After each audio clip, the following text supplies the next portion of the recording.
Hello, it's Debbie Gilbert here from the Business Awards show, and I'm also the founder of the Best Business Women Awards. And today, my guest is the wonderful Dee Clayton, Hi. who I who I've had the pleasure of knowing now for 16 years. 16 years. Really? How does that work? I don't know. Time just flies when you're having fun. We must have met when we were very young. Exactly. So Dee and I met at a networking lunch that I was running back in 2008. And I have been in the room when she has won numerous awards. She's won 34 in total. That's so many. So I think you're at the top of the leaderboard, Dee, on people that I've interviewed with the number of awards that you have won. And what does Dee do? Well, she is an NLP trainer. She's an executive trainer and coach, and she's also an author. So, welcome to the podcast, Dee. Thank you. I don't know that we need to carry on now. You've said everything. Thank you for that very kind and generous Well, introduction. I mean, we've known each other an awful long time, and it's been great to get you booked in because you're a very busy lady to come and do the podcast and share your story because I think you have a great story to share. Thank you. And our podcast is always about the business journey, what takes people down the pathway of awards, and obviously some lovely business tips we like at the end. So let's start at the beginning. So you had a long corporate career before starting your business all of those years ago. So tell us what you were up to then, and then why did you start a business?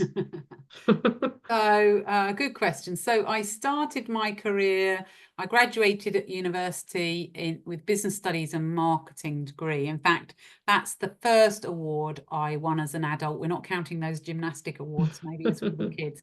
But in the grown-up world, I was thinking about researching for our podcast, and it occurred to me my first award was then when upon graduation for best marketing students. So that was lovely to receive that and quite a surprise.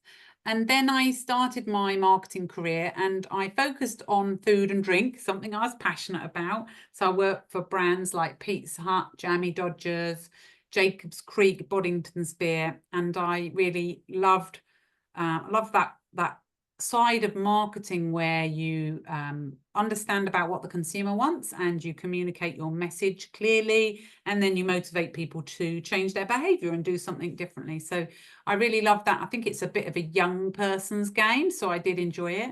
But looking around at what I used to think was older people in those days, I thought, where's all the 40-year-olds gone? I'm a bit past that now, but I think maybe it's a younger person's game. So I think I was quite aware that that wasn't going to be my forever job, but it was a great job as I was younger. I got to travel to different places, including Australia. So I loved that, yeah, and drank loads of wine and beer, which was good at the time. I'd like to point out now, though, Debbie, I don't drink anymore, and I've been off the booze for 6 months or more than 6 months. Another part of my personal development journey.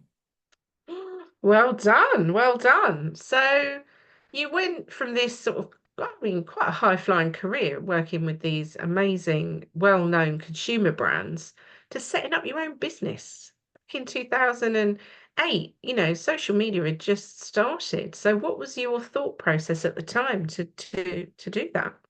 Well, I think, yeah, I sort of realized that that wasn't my going to be my career forever, the marketing stuff, although I liked it. But I didn't really know what else there was that I was good at. So I didn't really have an idea. But then, unfortunately, or sometimes I think fortunately, but unfortunately, I had a car accident, which sort of made me not perform at my best for a couple of years. And as a result of that, I got a little bit of compensation, which wasn't much, a couple of £1,000. But I wanted to spend it on getting those 2 years back. I didn't want to just buy a holiday or something. I wanted to really try and maximize the 2 years I felt I'd missed out on. So I spent it on life coaching.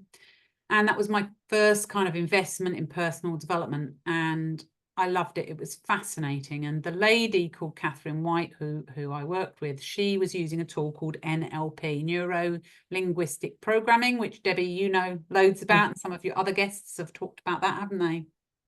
Definitely. Yeah. Yeah. So I find it fascinating. And she helped me to develop myself. And then as I learned about that personally, I went to a practitioner course. And then I liked that so much. That was in 2006. I liked that so much. I went to a master practitioner course in 2007. And then at the master practitioner course, I was like, people could use this in business to improve their marketing, to improve their performance, their results, etc.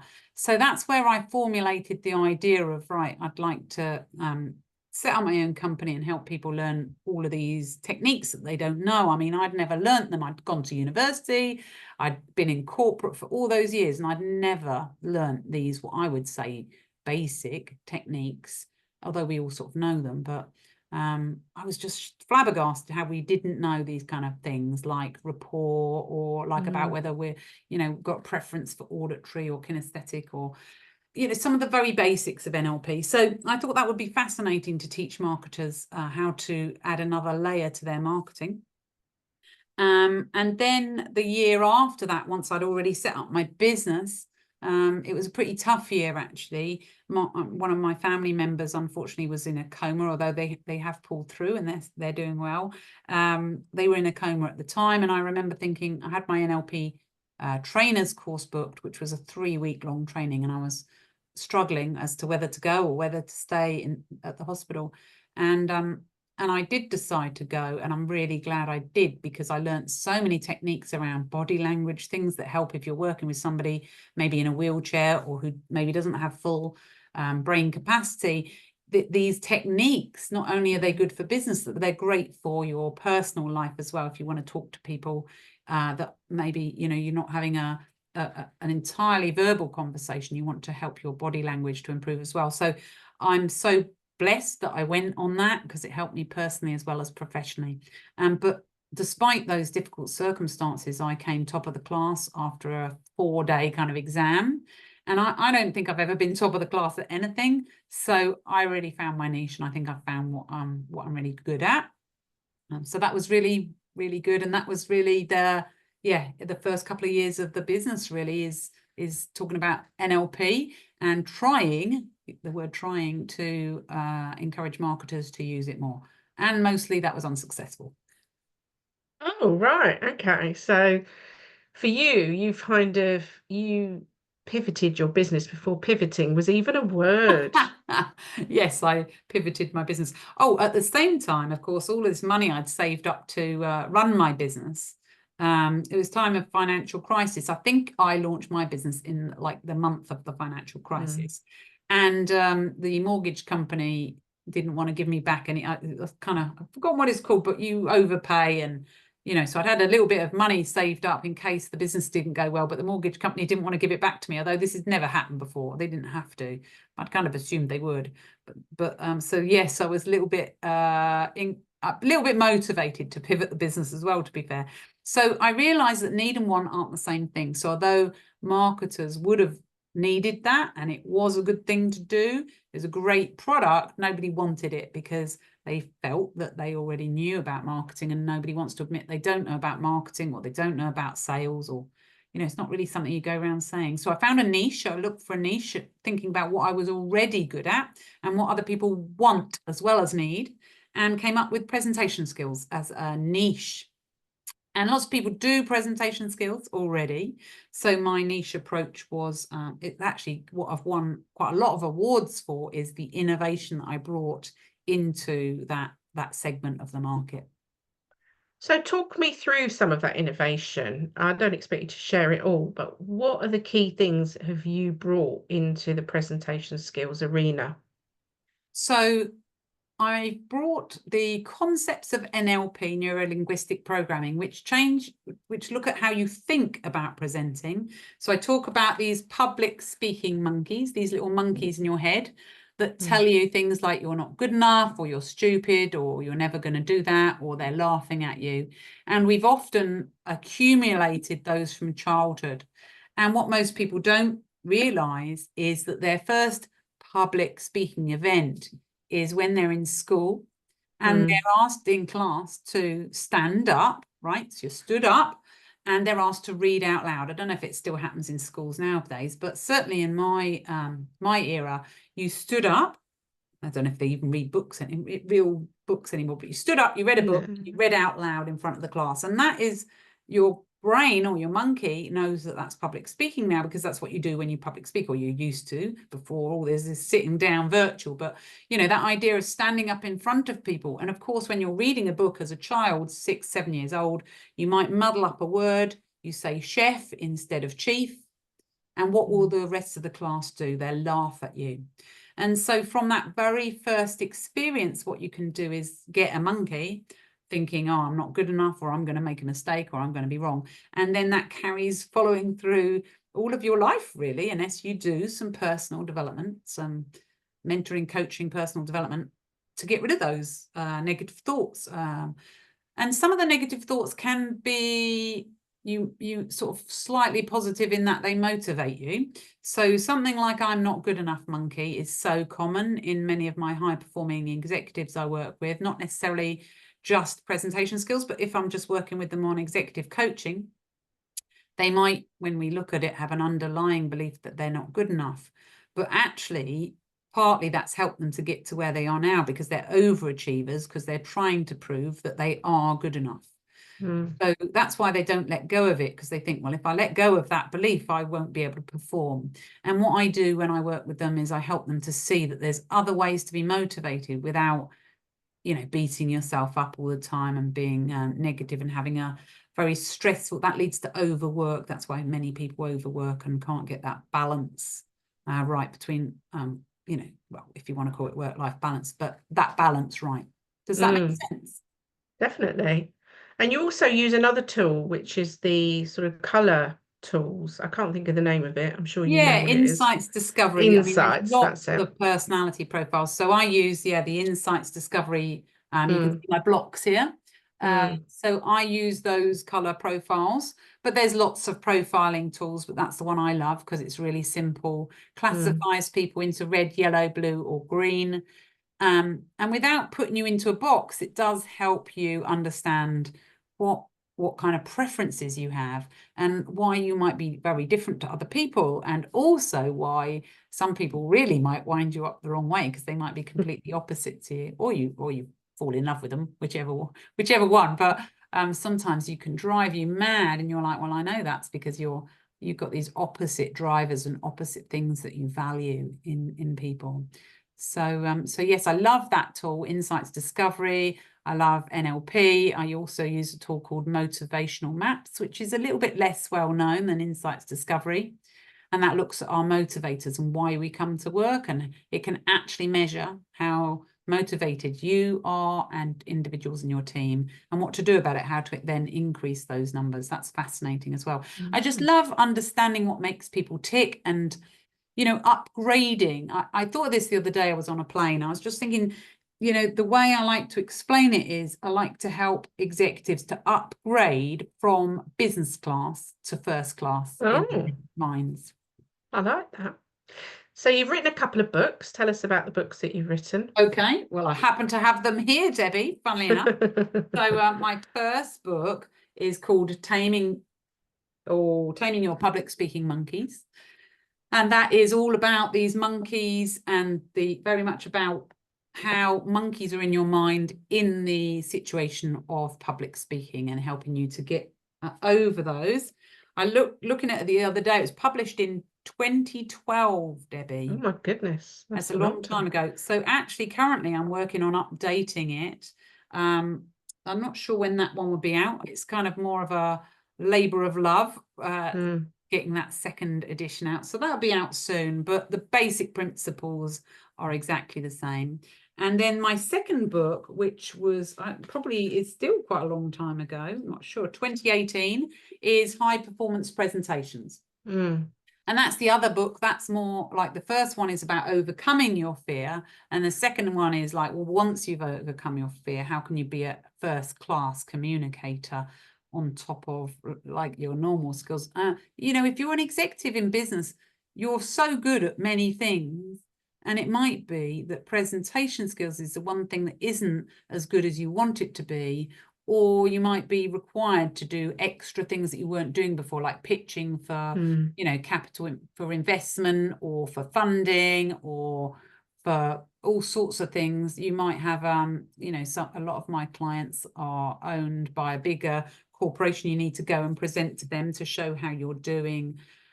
So you are expected to do completely different level presentations when you're a CEO or executive than you are maybe as just a senior manager. But whatever level, getting better at presentations. And when I say presentations, that doesn't have to be stand up in front of 50 people or 100 people or 3,000 people. It could be a one-to-one with your boss, or it could be a performance review. You know, you might need to encourage people to be doing better or motivate them to do something else or change their behavior. All of those informal things I still call presentations and still can benefit from improving in your performance. So you've broadened this, haven't you now? So you're not just doing presentation skills and, you know, you've really broadened this executive coaching side of your business, haven't you? Yeah, well, you were talking about pivoting and growing and adapting your business. So I love the presentation skills side of it. I love the very clear movement from somebody who is absolutely petrified. I worked with a lady once who literally felt sick when she was presenting, and she would make sure in any of her business meetings where, you know, you go out to dinner or anything like that, she would make sure she sat by the door, by the toilet, so in case she was sick, literally, it was that bad. Oh gosh, that's bad. And literally within a few sessions of doing our unique approach, she was confident speaker and went to feeling good about presenting, and that is beautiful to see. And though, then you don't often work with, if you're just doing presentation skills, because you've done such a good job, you maybe don't see them again, right?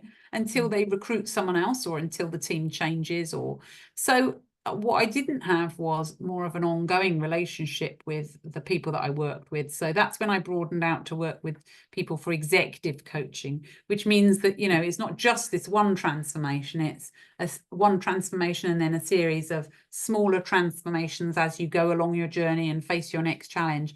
And then I can work with my clients sometimes just as one-off to achieve a thing or a specific goal. But what I really like is when I work with clients on a more ongoing basis to help them achieve their ongoing goals and help them sort of address new things, whatever they're focusing on, whether that's sort of prioritization, strategic thinking, motivating their teams. You know, there's lots of things that you're not taught and you don't know how to do. And if your boss isn't great at it, then how are you ever going to know how to do it? But also, even if your boss is great at it, if you're a different style to your boss, you don't want to do it like your boss.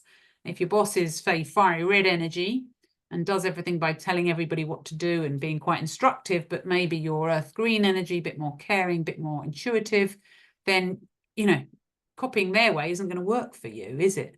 So you need to find a way to be your best self, but be true to who you are as well. And that's where I can come in and help people to uncover that. That's really good advice. So, awards appeared on your radar quite early on when you must have felt elated to win this Marketing Student of the Year when you were at university. So, when you went into the business world as a self-employed, you know, business owner, what made you decide to start entering business awards?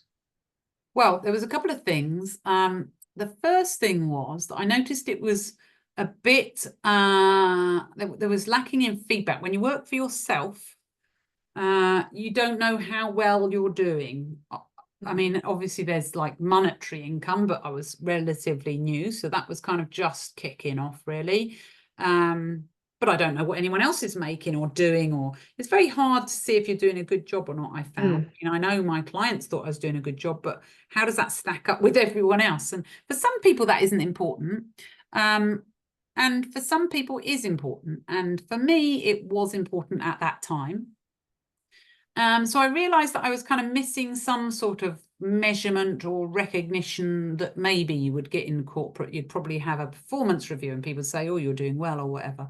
So, you know, it's nice to hear from your clients you're doing well, but it's different to hear from like peers or people who are in the same industry as you.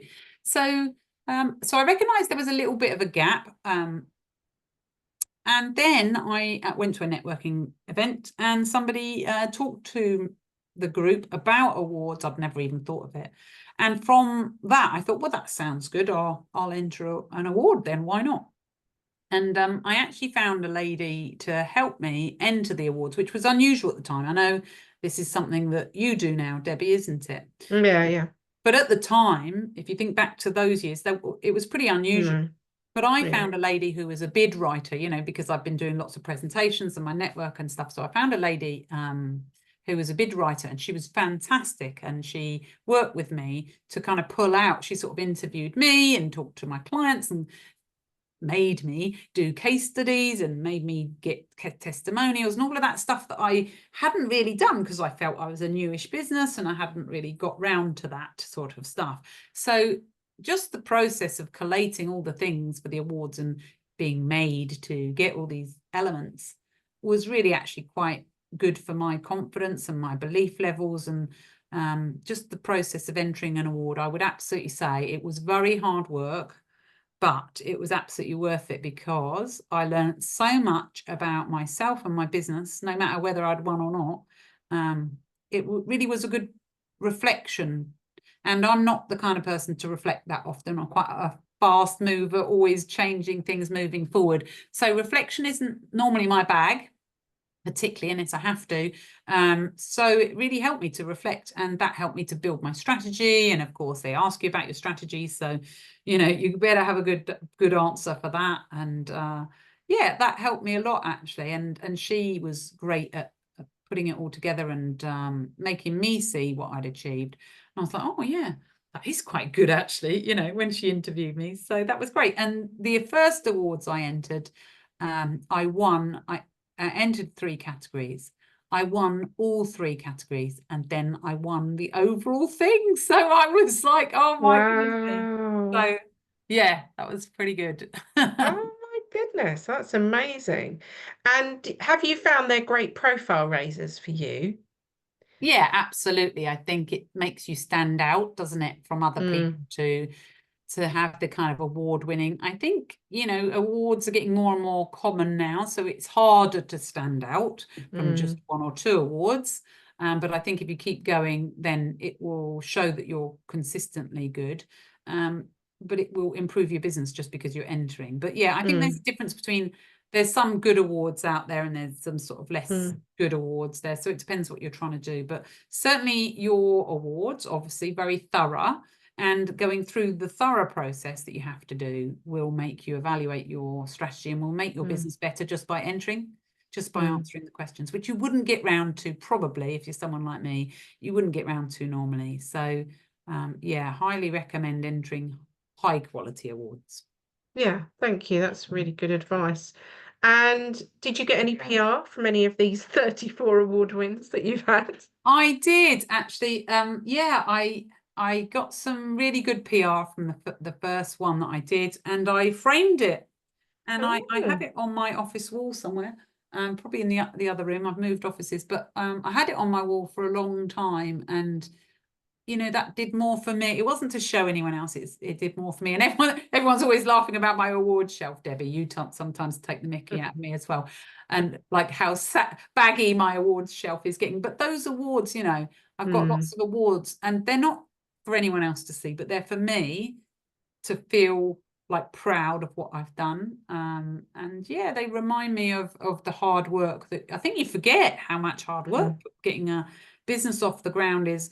I mean, I remember I was a little bit crazy because I wasn't in training before. I didn't go from training in corporate to training in business. I went from marketing to then training. I totally new business, like sector and a new business. So I know it's hard doing a new business anyway, you know, but to move sectors as well, it's a little bit crazy. That is. So I think maybe that's why I needed a little bit of that extra reassurance, because I hadn't been a trainer before. You know, it was a new job, if you know what I mean. When you start a new job but you haven't got a boss, then yes, so that's interesting to reflect on. So 18 years down the line, you must have learnt a lot about running your business. And if you could have given yourself advice 18 years ago, what would you sort of, on reflection, and I know you just said you're not very good at reflecting, but I'm sure you could reflect on, if you could go back in time, if we had that lovely time capsule and we got in it and we traveled back to the beginning 18 years ago, what advice would you give to your younger self running your business?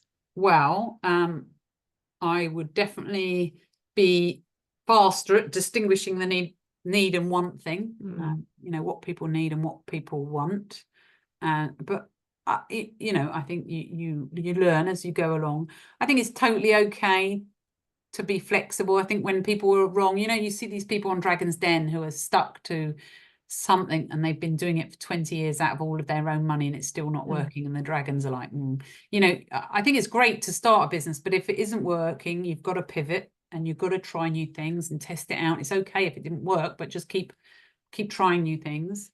So definitely do that. But I think personal development is the key. I'm going to say that, aren't I? I'm a little bit biased, but I'm in the personal development industry, but I practice what I preach. I've had a business coach for almost all of the time I've been in business. And Gary Evans was my first business coach. It was. Hello, Hello, Gary. Gary. Oh, And he's a great guy. I only stopped working with Gary because he left to be a CEO of a wonderful company. But I met him at networking. He was my first business coach. He helped me in business, of course, but he also helped me personally. And I think personal development is the way to go. So having somebody there who can look at you and help you develop, because you can't see everything yourself. However good, you know, I would say I'm an expert in personal development, but that still doesn't mean I can see all of my own stuff myself. I still need people helping me. I've got people helping me now to just develop and continually push myself outside my comfort zone, learn things about myself, and constantly develop. You don't learn this stuff in school. You don't learn it at university. I didn't learn it in corporate. You learn it by your personal development and working on yourself, and that will directly improve your business. It will directly improve how you are as a boss, as an employer, as a leader, you know. And this is why I like working with executives, because when you change and improve their mindset, of course it benefits them, but it's going to benefit everybody around them, everybody that they are a role model to. So think about something, let's say basic, like we talked about the work-life balance, right? So I might talk to leaders about taking their holiday leave, that their allowance, and they go, oh no, I'm far too busy to take my holiday allowance. And I work with them and change their mindset about how important that is to take that allowance. And when they realize that that's one of the most important things they can do is to take that allowance, because it refreshes the brain, it stops you getting burnout, it gives you that good quality time with your family, but also it shows to other people in the organization that they should take their leave as well. Not that they need to work on their holiday, although, you know, sometimes you might, but then you need to set boundaries around that. But not to leave 21 days. I've got 21 days holiday days left and wear that as a badge of honor. That's not something to be proud of. That's going to lead to burnout. That's not sustainable for the business, for the person. So as executives, when I work with them, I love the fact that, yes, they're getting really good results, but also that really impacts everybody else around them. So there's a massive message there for all you entrepreneurs listening to the podcast. Take your breaks. Yeah. Yes. And if you're a leader and you're listening to this, it's leading by example, isn't it? Fundamentally, you have to lead by example. But they say, Debbie, they say, oh no, I tell all my team they should take their holiday. Okay, so have you taken your holiday? Oh, no. I'm going, well, it doesn't matter what you tell your team, it's what you show your team, isn't it? Yeah, why is it people still think taking holiday is a sign of weakness? Where's that come from? It comes from a little monkey. A monkey, yes, these internal discussions we have in our brains that tell us this, or that you don't trust to me, that's the signal that you're not trusting that your team can run things when you're not there. That's the other element I think Sometimes. people struggle with. I think there's a trust issue sometimes with people who sort of think, if I go on holiday, things will just fall apart when I'm not there, It can be, or it can just be their monkey that, if they're worried about how they're perceived, they need to be there all the time to show how good they are. So it might be a trust Mm, issue. Often it's a monkey though, if I'm not good mm, enough, then I need to work those 21 days, right? I'm not good enough to take my holiday. So there's quite a lot of internal dialogue that goes on that causes all sorts of interesting behaviors. And I've mm. seen it all. It's all very It's interesting. fascinating. It really is. So what's sort of in the plan for you for the next year? What's on the sort of the cards for Simply Amazing training? Well, I'm going to continue to do my executive coaching work, which I love, working one-to-one with leaders. And then often that goes into teamwork as well. So they might say, well, can you help my team to achieve X, Y, and Z? So we've got some active listening training coming up, which is kind of a skill set area that most people aren't that good at, actually listening Mm, to the team. I've got some training coming up in Germany where we're doing some presentation skills training, and that client's been with me for a long, long time, which is good. And obviously rewriting the book. I want to turn it into an audio book. So mm. actually what happened is the first book, Taming Your Public Speaking Monkeys, I'll just do it as an audio book, which I thought would just take, I'll just do a few updates before I do that. And here we are, several years still down the line, because it's not my major project. It's this labor of love. So I just sort of fit it in the gaps when I can. I think if I need it to be out anytime this decade, I probably need to prioritize it a bit more, which I will do actually. Oh, So the oh. book is on the horizon as well. But I really enjoy what I do. I love working with other associate trainers as well to deliver bigger projects. So yeah, a little bit more of the same, and yes, some more simplified versions with this second edition of the book coming out. Are you going to do any more awards? You haven't done any for a while. Oh no, I haven't done any for 1 or 2 years, I think now, Debbie. Yes. I may well do. Yes, you have to watch this space and see what happens. See what you do. Well, do you know what? It's been lovely talking to you today.